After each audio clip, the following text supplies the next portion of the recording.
We sweep out liquidity, so we drop to the 1 minute time frame. Remember your correct time frame alignment. Now, we have taken out this liquidity to the left, and we can see that we have a low, high, higher high. So we do have a low here that price pushes away from to make a high. So we go from a low to a high, down to a low, up to a higher high. Now, where would your breaker block be? The breaker block will be this single down close candle from this high to a higher low. Measure it from the body to the body. That is your breaker block. And now what do we need? We need a closure below that breaker to confirm a reversal. So we are waiting for price action to close below it. So now we have closed below it. Do we have a unicorn model yet? We don't, because we need a fair value gap to form.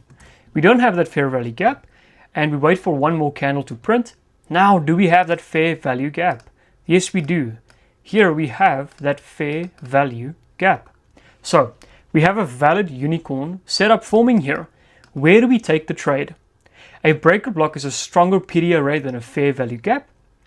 So in this example, I would take the entry at the retest of the breaker and place a stop loss above the fair value gap. That is personal preference, and target 2R for my first target. And then we can go ahead and we can target these lows over here for a second target. Now you can do that, or you can take an entry at the retest of the fair value gap. That is up to you as the trader to decide. Now we play this forward. What do we get? Price action taps the fair value gap and we start trading lower. Let's see what happens. Then we go up, we retest the breaker block. Now what happens when we take out the breaker block? Prices run lower. We take out that low for a 2.3